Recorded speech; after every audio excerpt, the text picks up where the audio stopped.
Diletos amigos, saudações a todos. Só os incautos acham que realmente não precisam de um advogado.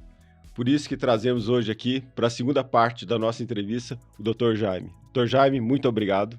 Eu que agradeço por mais um convite. Espero poder estar à altura de elucidar algumas perguntas. Trazemos também a doutora Cecília, novamente. Obrigada. A segunda parte vai ser melhor do que a primeira, com certeza, porque foi maravilhosa. Não tenho dúvida disso. A gente precisava abordar alguns temas aqui, e principalmente com relação ao rol taxativo. Só poderia explicar para a gente o que é isso e o que influencia na vida das pessoas, esse rol taxativo? Sim, na verdade, o rol taxativo, ele foi instituído pelo Ministério da Saúde e pela Anvisa para delimitar o direito dos pacientes e preservar, a meu sentir, os interesses das operadoras de saúde. O rol taxativo diz assim: aquilo que estiver elencado no rol, o convênio médico, o SUS, vai ter que entregar. O que não estiver elencado no rol, desde que não haja droga compatível ou similar, abre-se uma discussão para dispensar o tratamento ou aquela droga, né? Mas nós temos que observar o seguinte: abre-se uma discussão judicial. Aí entra aquela questão. Então, seria off-label? Depende. Porque se já existir esse medicamento ou esse protocolo em outros países, ou até mesmo nesse que não foi colocado dentro do rol, então não estou falando de off-label, estou falando de um tratamento efetivo, de uma dispensação medicamentosa ou de equipos que já existem, mas que por alguma razão não estão no rol taxativo. Tinha uma situação muito curiosa do rol taxativo que dizia o seguinte: se porventura o que for prescrito não esteja no rol taxativo, mas que esteja em fase de conclusão e publicidade pela agência reguladora, então o paciente não tem culpa disso. Se o paciente não tem culpa, então dispense ao paciente, né? Porque muitas vezes você entra com um pedido e demora 1 ano, 2 anos para que eles possam fazer o registro, fazer a atualização daquele rol, né? Então, isso vinculava, engessava o médico, e aí você tirava a autoridade do médico da prescrição. É a mesma coisa quando aconteceu com o Alectinib, né? O Alectinib de ingesta oral, que é um quimioterápico para pacientes com adenocarcinoma de pulmão, né? Houve uma grita muito grande, não, porque não está registrado. Houve pedido? Está em que fase? Está na fase de registro e publicidade. Então, dispense para o paciente. Não vamos dispensar, então vamos judicializar. E todas as ações que foram judicializadas para a obtenção do Alectinib, todas elas teve êxito e mantiveram-se, porque na ação você tem aquilo que nós chamamos de pedido de tutela antecipada, que era a antiga liminar antigamente. O que era? Excelência, me dá a liminar, depois a gente discute o mérito. Então me dá o remédio, senão o cara vai morrer, né? Só que hoje é tutela antecipada. E na ação, o médico, o advogado, ele pede: me conceda a tutela e mantenha os efeitos dessa tutela até o trânsito em julgado. Por quê? Porque eu posso perder em primeira instância, vou recorrer para a segunda, vou recorrer para a terceira. Se eu perco em segunda instância e se eu já não pedir para manter os efeitos até o trânsito em julgado, meu paciente fica desguarnecido do quimioterápico, né? E lembrando que o Alectinib, hoje, o preço base varia de 38 mil, chegando a 57 mil reais. Como é que um paciente consegue comprar isso? Se você pegar uma sessão de quimio, seja uma sessão tipo planejamento de 6, uma caixa dá para 2 sessões. Mas nesses casos, por exemplo, a Cecília a gente conversou recentemente, por exemplo, pacientes com alopécia usam medicamentos lá que custam em torno de 5 mil a 30 Então, mil reais, sim. né? Mas como assim? O cara que tem câncer de pulmão e o cara que tem alopecia areata, Qual é, que é a qual é a queda do diferença? Qual cabelo. é a diferença, né? Vai pelo que é mais grave? Então, Não. Aí compete ao advogado e ao médico elaborarem uma boa peça e colocarem o seguinte: olha, esse medicamento para alopécia, ele é muito importante, por quê? Porque ele abala, essa questão é muito importante, por quê? Porque abala o conceito social do paciente, Uhum. né? É a figura, é a estética do paciente. O que tem mais peso, o câncer ou a estética? Os dois. Só que um é mais doloroso do que o outro. Um é um estigma de morte. Mesmo em pleno século XXI, falar em câncer é estigma de morte. Mas o outro tem uma implicação geral no bem-estar do paciente, na sua moral, na sua dignidade, né? Na sua postura. É uma doença que deve ser tratada. Portanto, deve ser concedido, sim. Até porque, se nós pegarmos. Desculpe já. Não, Perdão. desculpa.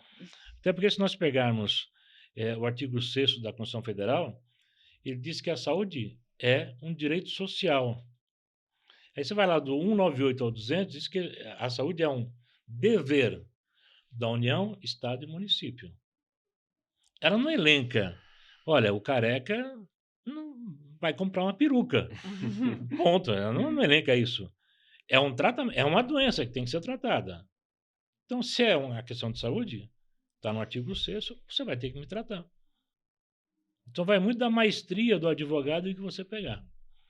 E também vai muito da maestria do médico que for prescrever. Lembrando que no Tribunal de Justiça aqui de São Paulo, já tem uma súmula dizendo o seguinte: os senhores são autoridade máxima. Quando os senhores prescreverem, cumpra a prescrição. Aí vem alguns bobinhos, ou inteligentes, ou sábios. Então, vamos submeter o paciente a uma junta médica ou auditoria médica. Não é caso de junta médica, a junta médica tem os seus quesitos específicos, né? Então não seria o caso de junta médica. Então o auditor vai glosar. O auditor ele vai glosar com base contratual, tá bom? Uhum. Mas o auditor médico ele tem o direito de ir visitar o paciente, intervir, fazer uma anamnese? Não, não tem o direito. Não tem, não deve, não pode. Exceção feita se o paciente autorizar. E eu, particularmente, não autorizo. Mas normalmente o que acontece é que o paciente, quando ele pede ao convênio, né, a liberação de uma cirurgia, o convênio fala: ó, você precisa passar pelo nosso médico, pelo nosso auditor.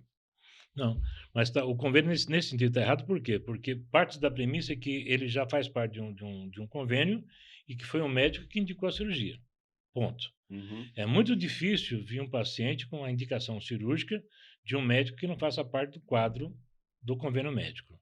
Muito difícil. Não, mas no Pode privado é o que acontecer. mais acontece, velho. Pode acontecer. Mas acontecendo de ser um médico particular que está indicando a cirurgia e que ele Uhum. quer usar pelo convênio, o convênio é obrigado a aceitar a prescrição daquele médico. Ponto. Tudo bem, doutor. O senhor quer fazer uma junta médica? Tá bom. O senhor tem certeza? Eu vou judicializar. Porque o senhor está contrariando a determinação de um outro profissional. Agora, se há dúvidas de algum ilícito, então o senhor prova o ilícito. Se o senhor não provar, o senhor vai fazer a cirurgia e acabou. Então nem se discute muito. Já entrou nesse entrave, já judicializa, porque é mais fácil. Porque o juiz dá em 24 horas, ele já dá a determinação. Não, mas isso aí é uma dúvida minha. O que eu vejo nessas situações é que o médico acaba não recebendo seus honorários.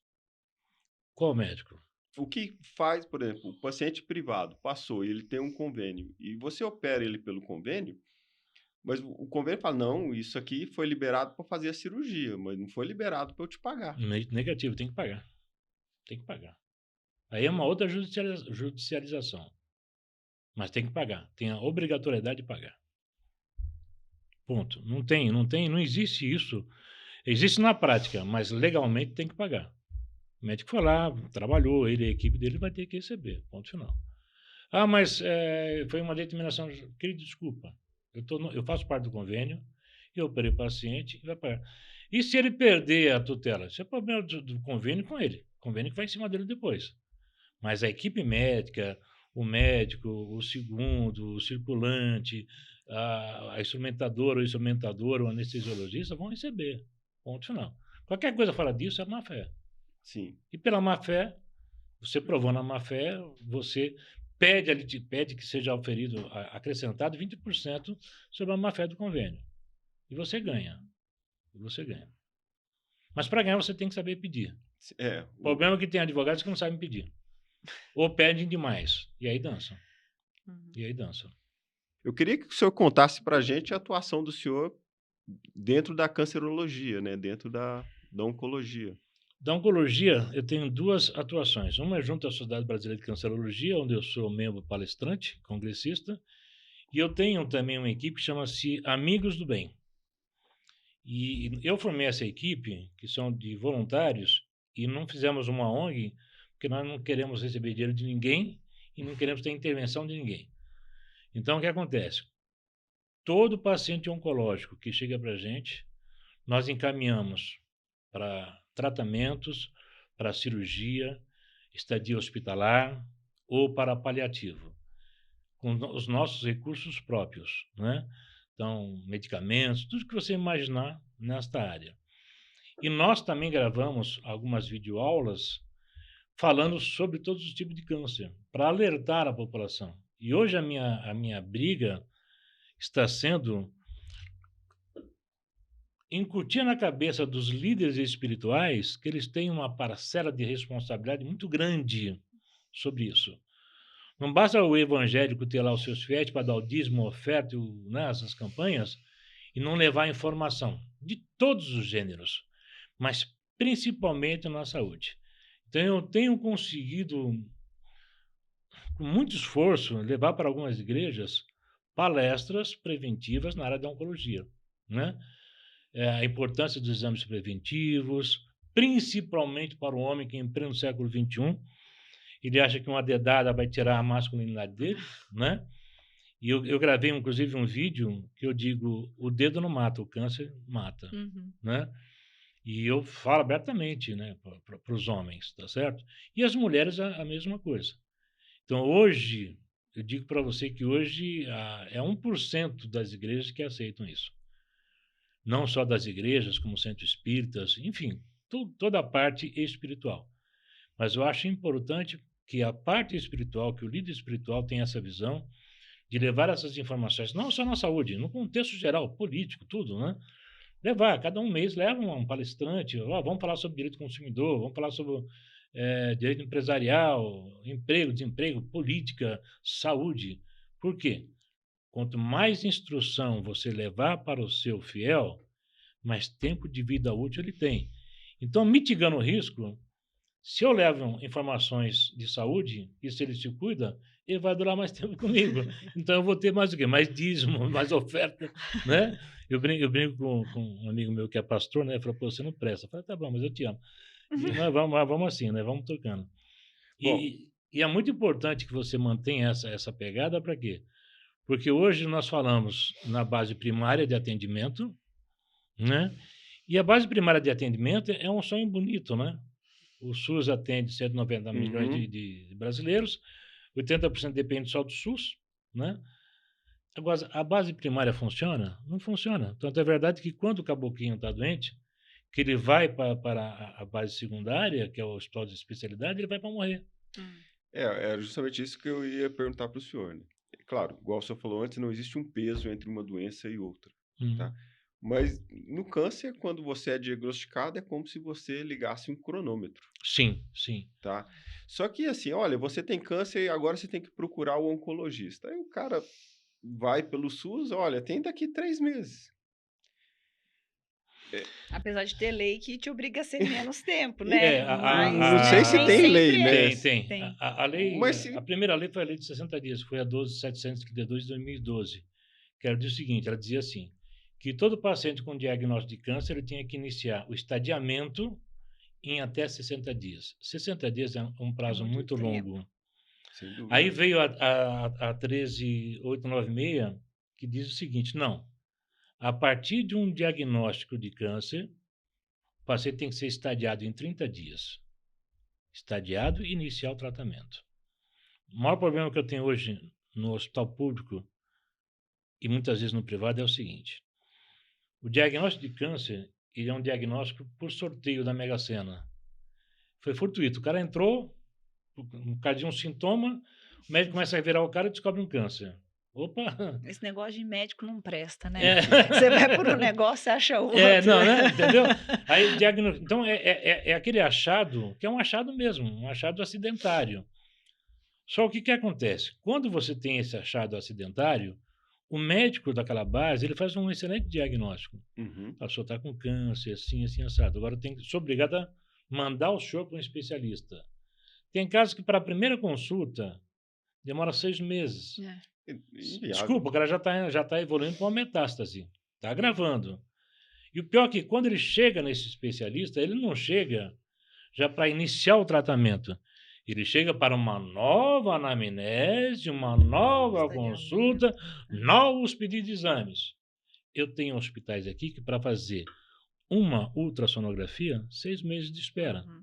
Uma TC ou uma RM, então, nem se fala. E aí tá desrespeitando a lei. Porque ela disse que tem que ser 30 dias para estadiar o paciente, né? Então, qual foi a ideia da Sociedade Brasileira de Cancerologia, através do Dr. Ricardo e da doutora Anísia? Que é uma briga que eles estão tendo. Olha, vamos levar cursos para os médicos, para os clínicos gerais ou outras especialidades, para que, quando detectarem um paciente com câncer, eles já iniciam o tratamento, o estadiamento desse paciente, de sorte que, quando ele chegar no especialista, que seja ou para cirurgia ou não, ele já chega tratado, né?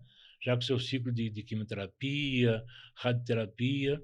Por quê? Senão ele vai esperar do diagnóstico para chegar na consulta, para pedir exames, já está com metástase. Mas às vezes precisa da confirmação do câncer. Sim, Você precisa de uma anatomia patológica, falar, olha, você realmente exame tem anátomo câncer. patológico, por Mas biópsia como que aspirada ou não.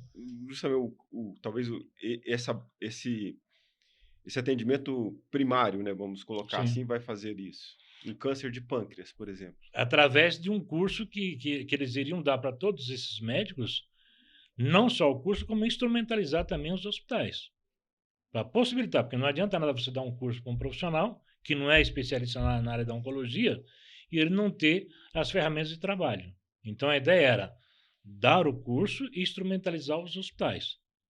Mas isso está uma guerra que ainda não conseguimos detectar. Eu acho isso, assim, particularmente um pouco complicado, né? Eu vejo isso, por exemplo, passar por algum outro médico, um clínico e simplesmente, vamos fazer um curso e você já começa. Eu acho, assim, que se a gente...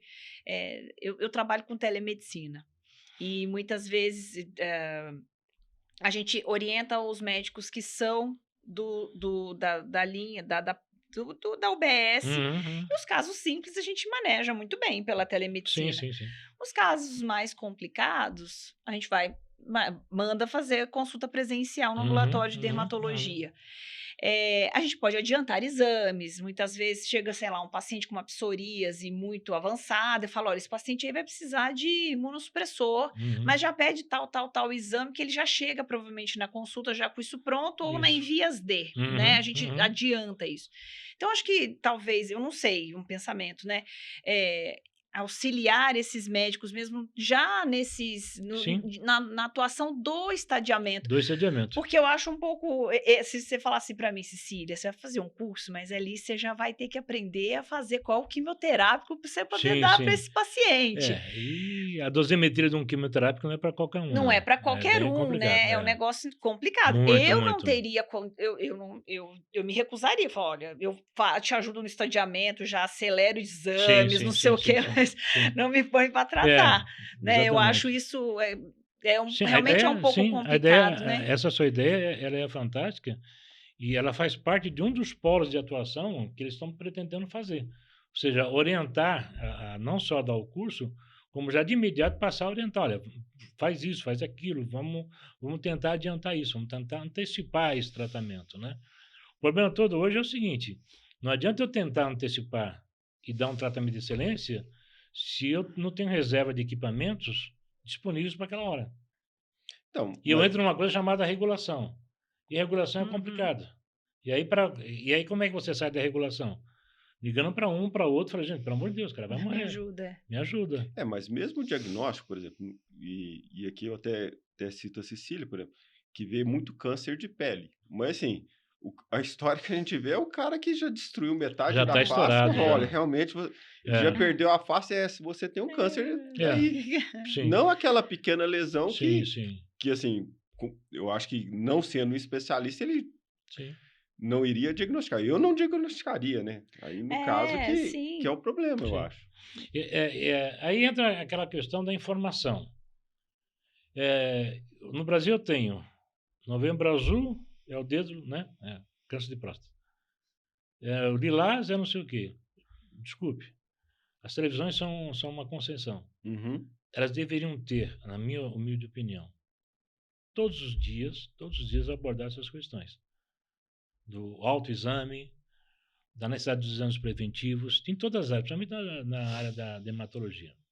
Eu mesmo, o câncer que eu tive é um dermatofibrosarcoma protuberans, que eu vou até colocar o nome do meu próximo neto. Ai, meu né? Deus, coitado. Coitado. Ele não merece isso, seu Júlio. Mas é um câncer que você não tem na literatura indicação para quimioterapia nem para radioterapia.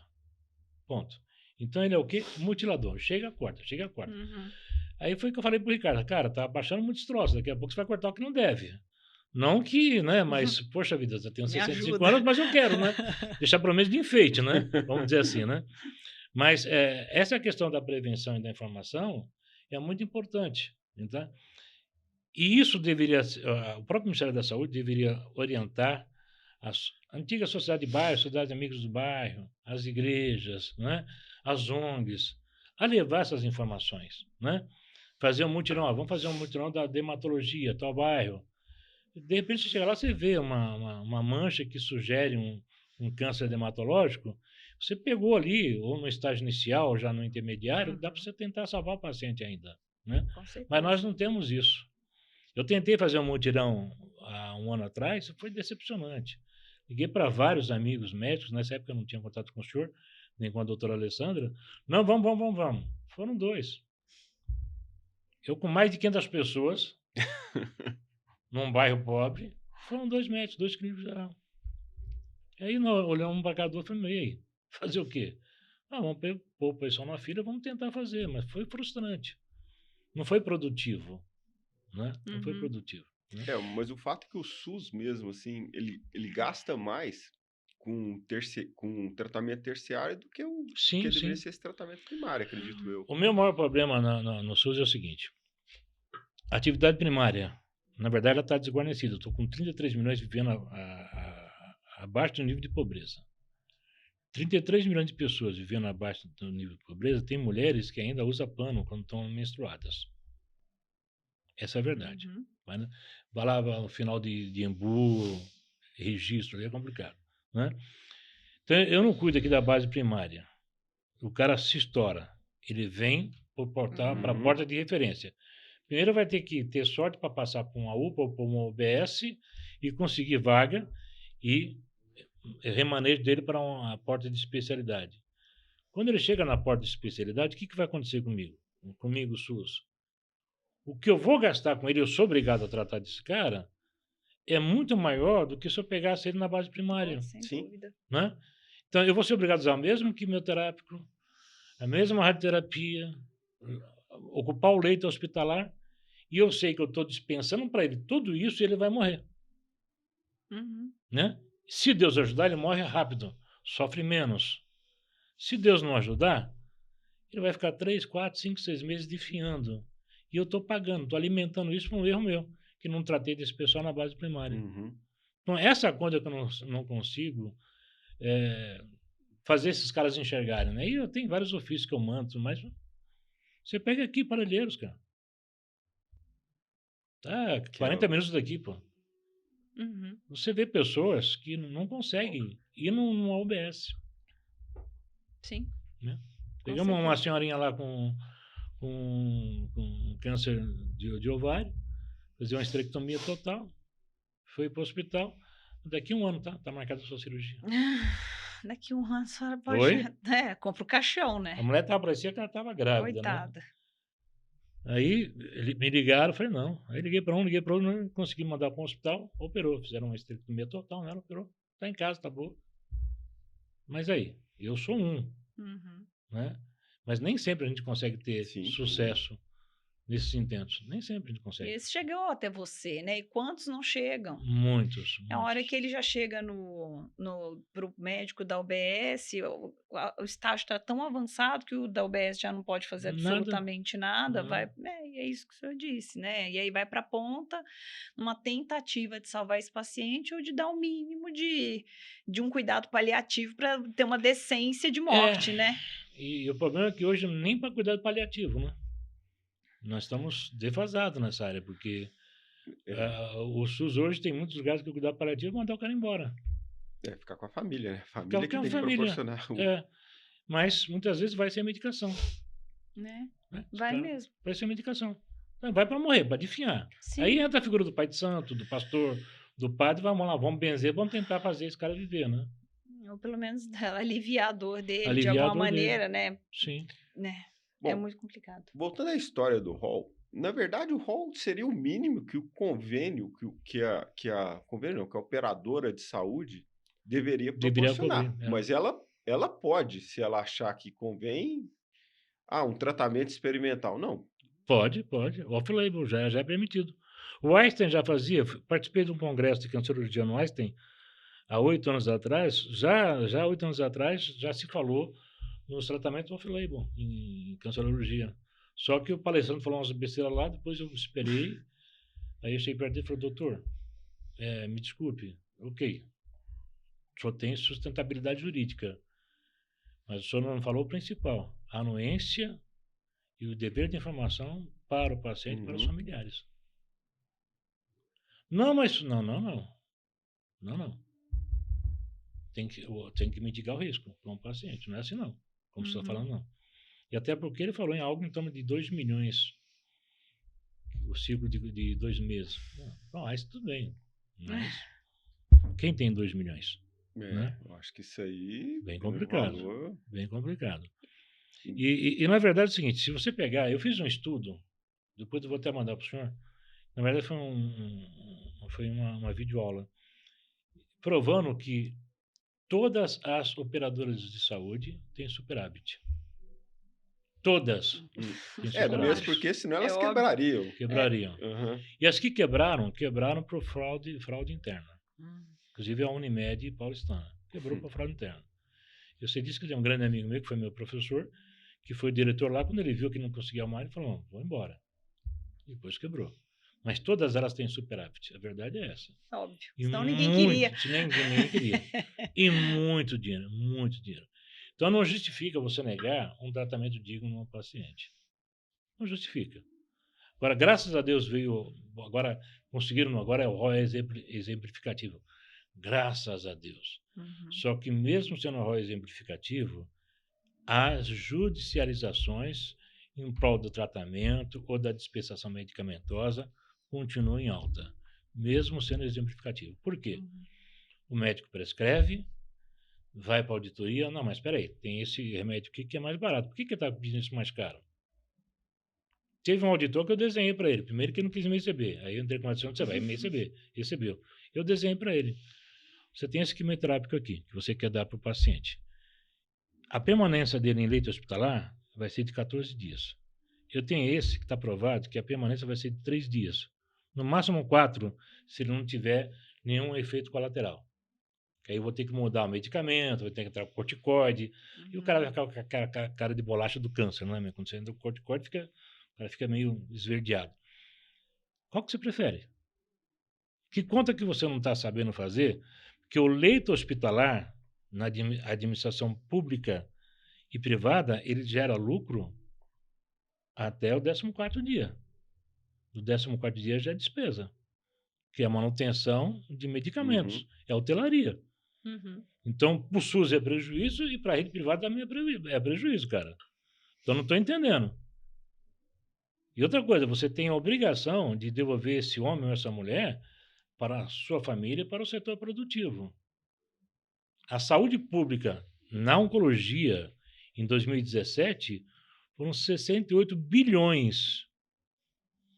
E essa informação não sou eu que estou trazendo para o senhor. Essa informação foi colhida no 21º Congresso de Cancerologia da Interfarmas, lá no Rio de Janeiro. É fonte fidedigna. 68 bilhões gastos com oncologia.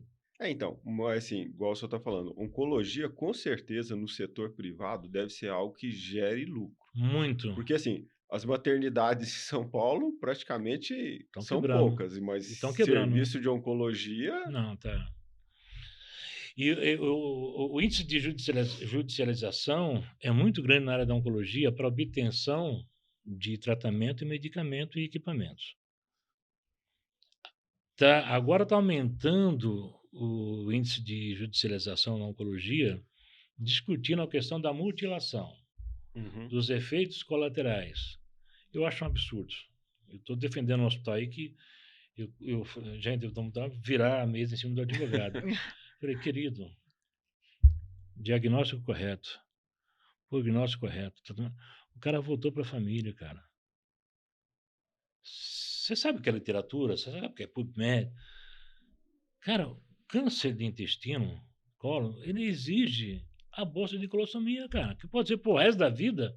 Como não? Isso faz parte, tá lá, tá escrito isso aí. E tá no TCI, meu irmão.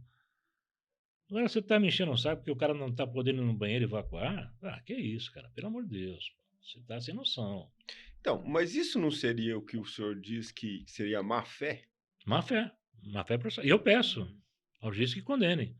Que quando eu pego uma peça de um advogado que ele não junta literatura médica, não junta um laudo preliminar, eu já peço a inépcia da inicial. Fala, isso não é, o cara não é médico. Não está acompanhado de um perito. Qual é o grau de conhecimento que esse cidadão tem? Eu peço uma audiência de justificativa prévia. Eu vou para a audiência. Às vezes eu vou sozinho, não levo nem meu perito. Faço 3, 4 perguntas para ele. Então tá bom, cara. Desculpe. Você tem certeza que você vai continuar com esse processo? Você está prejudicando um hospital, você está prejudicando um médico. Você vai prejudicar o seu paciente. Então, mas é isso que a gente volta com relação às primeiras perguntas do episódio passado. Que é justamente que é isso que às vezes incomoda o médico, doutor Jaime. É justamente assim, é como se chegasse assim, fiz botox com a doutora Cecília, tem 2 milímetros aqui da minha sobrancelha, isso eu não consigo mais me olhar no espelho. Isso é absurdo, né? Então, mas isso, para quem recebe acaba com a vida. É algo que é trágico. Agora vocês têm um erro, vocês cometem um erro. Pô, vamos... Agora eu vou puxar. Vamos aprender. Agora eu vou puxar. Agora eu vou bater. Cadê o chicote? Diz que um pau que dá em chicote de Chico... amor. diz que pau que dá em Chico dá em Francisco, né? É assim, o maior problema que eu vejo é o seguinte.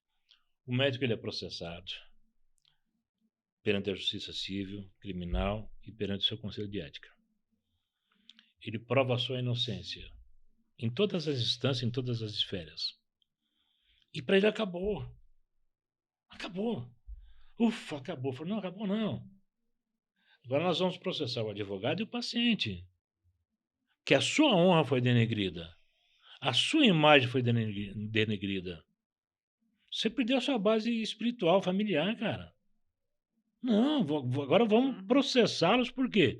Para que eles nunca mais façam isso com ninguém. E para servir de exemplo para os outros. Jamão, pelo amor de Deus, cara. Tem uns que me chamam de Jamão, outros chamam de amorzinho, outros chamam de negrão. Cara, não quero mexer com isso aí. Chega, para mim chega. Eu já sofri demais. Eu falei, mas você precisa, cara, porque agora você vai estar dando as cartas. Se você não quer pelo dinheiro, faz o seguinte. Eu coloco na petição que todo valor auferido nesta ação vai ser doado para uma instituição de caridade que você indicar. Ou para uma instituição de pesquisa, ensino e pesquisa. Mas não deixe passar isso em branco, por quê? Porque mexeram com você, cara. Sabe que às vezes... desculpa. Por favor. Às vezes o que acontece é a gente vê algumas pessoas que entram contra, já aconteceu com colegas e tudo mais, e que as pessoas, claramente, elas querem valores, né? Sim. Aconteceu com uma amiga minha de ela fazer um preenchimento, a paciente falar que ela ficou muito triste, ela não conseguiu nem sair de casa. Esse é o discurso de quem quer dinheiro. Aí, ela era fulana, amiga de uma cicrana aí, que tinha ela numa rede social, printou todas as fotos dela em janeiro, sei lá, sei que era no verão, fazendo fazendo trilha, descendo de rapel, fazendo tudo que ela Toda tinha feliz, direito. né? Toda feliz. Toda folgosa. E ela achou que, assim, é fechado, né? Como é que ela vai saber que eu fiz isso? Mas ela não contava com a astúcia da outra, que percebeu uma Sim, situação, né? sim. De De má fé, né? de má fé. E entregou. Ela foi nas pequenas causas, a juíza falou, não, para né? com isso, sabe? Para de passar vergonha. E ela, inclusive, foi sem advogado, porque nas pequenas causas você não precisa, né? E até, você pode até fazer papel de advogado nas pequenas causas. Exato. É um Ela foi absurdo isso aí. sem, É um absurdo. exatamente. Porque daí ela não tem custo nenhum, ela entra, Sim. se eu ganhar, ganhei. Exatamente. A juíza falou assim, miga, para. E aí não deu, ela foi no CRM, o CRM falou, Para, né? chega, e aí ela foi processar o contrário. Eu olhei pra cara dela e falei assim, mas você vai receber o quê? Que essa aí é uma pobre coitada, né? Não, a ideia é só pedagógica. É só educativo, Então, né? Só aí pedagógica. foi o que ela disse, mais nesse sentido. E É. eu acho que faz todo sentido Faz, mesmo. Porque, sim. assim, por mais que a pessoa às vezes não tenha condições financeiras depois de pagar o que um juiz determinar por esses danos morais que vêm a Sim. existir, alguma coisa vai acontecer com esse advogado também que fez uma... Sim. Que eu acho que nem teve na época uma questão de advogado, porque ela foi sozinha se sozinha, representando, sim. mas ela vai ter que contratar ou ir numa defesa pública, né, Sim, para poder, sim. numa defensoria pública É. para fazer isso, e ela vai ter uma dor de cabeça, exatamente para não pensar em fazer isso De novo, desnecessariamente com de outra novo. pessoa, né? Mas parte da finalidade da justiça É pedagógica. educação, é pedagógica. É pedagógica, exatamente. Pena que ele perdeu esse sentido, né? Então, Por causa que agora é coisa dolosa. Eu vou dizer uma coisa para a senhora. Eu tenho, não vou usar o termo pena. O que eu poderia falar? Daqui a pouco eu acho. Que eu tenho um primo chamado Alzheimer, de vez em quando ele encosta perto de mim e fala, meu, sai daqui. Mas é assim, ó. Esse é alemão. Eu tenho muita preocupação na sua área de atuação, principalmente com as mulheres ricas. Eu vou dizer para a senhora por quê. Me ligaram semana passada. Doutor, eu fui indicado pelo doutor falando então falar com o senhor. Pois não.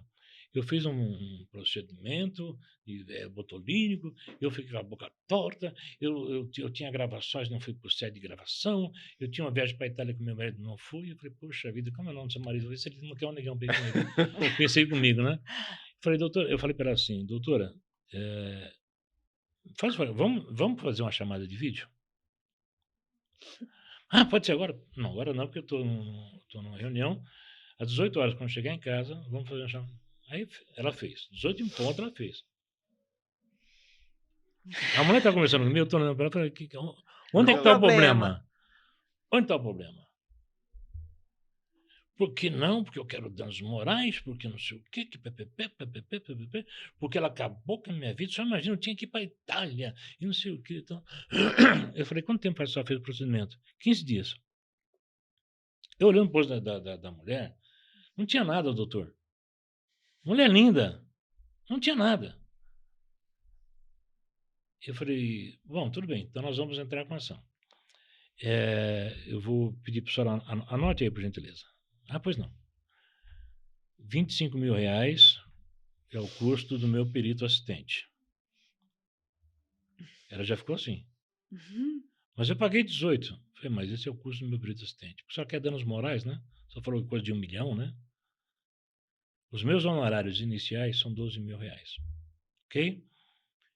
Aí a senhora vai pegar a cópia do seu prontuário, vai fazer isso. Dei todas as instruções para ela. Nunca mais me procurou. Eu uso essa tática. Para não ofendê-la, eu uso essa tática. Porque eu não vou me submeter a isso. Não.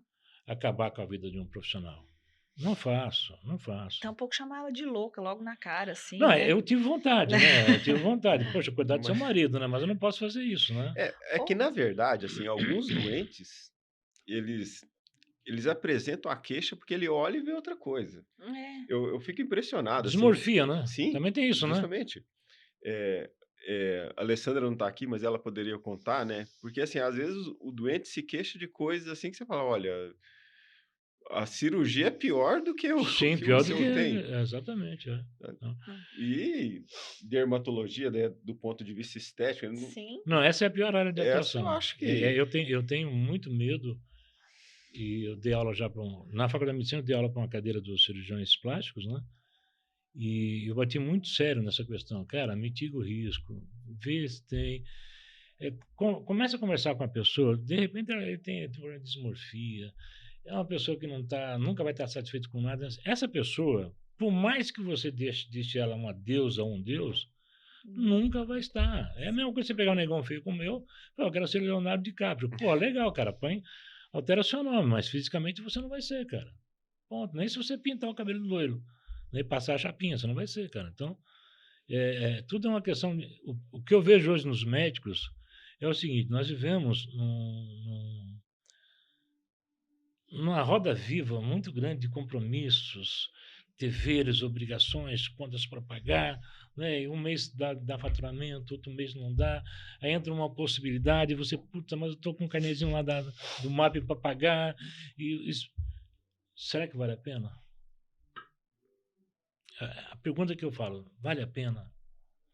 Se não é de urgência, emergência, vale a pena? Cara, deixa o neguinho mandar você para protesto, mês que vem Deus vai te abençoar, você vai lá e vai tira do protesto. Doutor Jair, uma dúvida agora, e quero a opinião do senhor. A medicina, eu posso falar isso porque eu sou um médico do século passado, né? A doutora Cecília, eu acho que não. Ela é uma médica desse século. Mas assim, eu vejo que a medicina ela tem mudado algumas características, principalmente na exposição do médico, né? Em redes sociais, O senhor vê isso com bons olhos ou a medicina deveria ser ainda de uma forma um pouco mais sacerdótica, né? Vamos assim dizer. É assim, nós vivemos em pleno século XXI a era da informação. Quem tem informação tem tudo, quem não tem vai morrer pagão, tá certo? O que eu vejo muito é a questão do antes, do durante e do depois, né? A exposição dos pacientes na mídia e a própria exposição do médico. Eu acho válido porque nós temos que nos adequar ao século que nós vivemos, né? Nada mais justo, eu sou um pedreiro, vamos dizer assim, aí você me contrata para fazer uma obra. Eu faço uma obra fantástica, linda e maravilhosa para você. Eu tenho de tirar foto, né? Olha, esse é meu trabalho. Ainda peço uma carta de referência para o senhor. Eu acho justo que os médicos tenham a mesma possibilidade de fazê-lo, mas o cerne da medicina deve ser mantido como um sacerdócio. Vamos voltar à década de 50, 40, né? Mas a publicidade eu acho viável, mas o nosso conselho não permite isso. Não permite. Tanto é que eu fiz uma consulta e um pedido para que eles mudem o Código de Ética Médica. Por quê? Porque muitos médicos hoje estão em desvantagem em razão dos maus médicos que fazem publicidade todo dia, né? Porque o correto seria que a nossa publicidade fosse o boca a boca, né? Eu me operei com o senhor, gostei, gostei, indico. É muito comum a senhora fazer uma anamnese de um paciente, eu nunca conheci a senhora. Ele sai de lá, a minha amiga, a minha médica, e vai falar da senhora para todo mundo. Qualquer roda, o assunto não é esse. Inclusive a minha médica, né? Por quê? A senhora tratou com amor, com respeito, foi assertiva no diagnóstico, né? Doutor Anderson, a mesma coisa, que é uma pessoa supercapacitada. E a pessoa passa a confiar em vocês o bem maior, que são os seus filhos, como aconteceu comigo, com o senhor, né? Como aconteceu com a doutora Alessandra. Então, o boca a boca, ele é essencial? Muito. Mas hoje, ele traz visibilidade? Nem sempre. Então, eu acho que poderia, assim, nós poderíamos rever esse código de ética e colocar umas balizas, né? O único problema que eu tenho nessas balizas é deixar bem claro para o médico o seguinte: toma cuidado com a sua publicidade, porque de repente você está garantindo resultado. É o que eu penso. E se você garantir resultado, meu amigo, você está na roça. Por quê? Porque você vai sair da teoria subjetiva e vai para a objetiva. Garantir resultado, vai ter que entregar. Não entregou, vai ser processado e o juiz não vai nem ter trabalho de ficar queimando a pestana. Ele vai mandar para o perito vai ver, não, ele ofertou resultado, acabou, tchau. Né? Então, essa baliza de contenção, essa barreira de proteção para vocês, eu acho que tem que ser muito bem dosimetrada. Mas eu sou partidário de que vocês têm que ter o direito de se expor. Agora, cada um dentro de uma barreira de proteção. Tem que ter uma ética, né? Uma ética, Eu também acho né? que esse negócio de antes e depois que a gente vê, eu acho que fala mais contra do que a favor. Eu também acho. Porque uma coisa, né, do seu exemplo do pedreiro, você pega, nossa, olha como aqui era completamente, você põe uma parede e fala, não, que bonita que É. ficou, né? Mas ainda assim tem variáveis. Aquela Sim. parede era reta, certa, ele vai numa outra casa, Para que o essa parede. terreno, para o O terreno já terreno, não é né? do mesmo A jeito, rua né? e tal. Exatamente. Então, quando você coloca um antes e depois, é exatamente isso. É como se você prometesse que O aquela resultado. pessoa, mesmo que você escreva nas legendas, isso varia de pessoa para Sim. pessoa, não estão. Porque assim, tudo é uma questão, já, a gente já viu N, né? Põe a pessoa de frente, tira uma foto, muda um pouco o ângulo, parece que ela já fez um preenchimento, você Exatamente. muda um pouco a luz, parece que ela já fez. Então, traz essa questão toda de qual é realmente esse resultado. E a gente tem que ser muito sério Sim, com isso, sim, muito sim. ético com Sim. essa questão. Eu, particularmente, não gosto, mas livre-arbítrio. Sim. Né? Então, um médico que queira colocar, desde que o conselho lhe permita fazer Não, ele não isso. permite. Não, hoje ele Não, não permite não mesmo. permite. E é uma concorrência desleal, porque os outros conselhos, todos permitem, do jeito que você O quiser. CFO permite, fisioterapia permite. Todos Todos permitem. permitem. Agora, o do médico parte dessa premissa mesmo, de nós sermos sacerdócio. Sim, Então, sim. o médico é aquele diferente, né? Ele teoricamente está acima, que eu não partilho disso, mas então tem toda uma outra questão. Então, eu acho assim, eu também sou super a favor. A gente tem hoje uma outra visão, um outro contexto do que era quando. Eu já formei nesse século, mas eu não tenho muita paciência para as redes sociais. Também tem Não isso. dessa Mas eu década. tenho as minhas alunas, exatamente, que têm mais seguidores do que eu, porque tem as suas, já se mobilizam mais Sim. dentro desse meio, que a gente nos mobiliza. E é exatamente isso, tem sempre o boca a boca, chega no tamanho de uma cidade de São Paulo, Sim. como é que alguém Vai daqui fazer um vai boca a chegar boca. lá, né? É. Então, realmente, eu acho que sim, dentro pautado de ética, né? E a rede social, na verdade, é uma faca de dois legumes, né? Vamos dizer assim, né? Exato. Por quê? Porque se eu quero saber quem a senhora é, que eu vou processar a senhora, eu vou na sua rede social. Ela vai depor contra, né? Sim. Hoje as empresas em RH, eu costumo, acho que o doutorando já recebeu até, recebo o currículo, eu já mando para todo mundo, ó, essa pessoa precisa de uma vaga de emprego, eu recomendo, se eu conhecer, né? E eu sempre falo, quando alguém vem me pedir, pô, Jamão, estou precisando de um emprego, assim, assim, assado, falei, você tem Facebook? Tem, deixa eu dar uma olhadinha no seu Facebook. Recentemente uma aluna minha pediu, eu tenho no Facebook da mulher, pô, é biquíni, fio dental, aquelas fotos, sabe, aquelas poses. Falei, querida, não vou pedir emprego para Então, você. mas uma rede social, eu acho que assim, é público e notório que aquilo não é a vida da pessoa, né? Sim, Mas sim. serve de prova Serve de prova. Agora, por exemplo, ela é enfermeira. Você acha que eu vou indicar ela para algum hospital? É um Dizendo, preconceito que a gente tem, mas ele é um fato, não, né? desculpa. A mulher só tira foto de biquíni na praia, fio dental, e só comentários, balada, não sei. Desculpa, se você vive em balada, você só está bebendo, quem vai ser você no seu trabalho? Qual é o efeito danoso que o álcool já está fazendo em você? Não dá. Eu falo, tira esse troço da página, ninguém precisa saber. Eu acho que você pode fazer uma página pessoal fechada, se você Fechada, quiser, sim. e faz uma página profissional. Porque assim, Exatamente. a vida particular também. Não quero saber. Exato. E se Mas se isso você expor, ainda. Então, exatamente. E se isso ainda traz alguma visão, né? Às vezes até deturpada, a pessoa posta com uma coisa, mas ela talvez nem bebeu, mas ela tirou a foto, né? E a gente já julgou essa pessoa. Então, assim, o RH julga.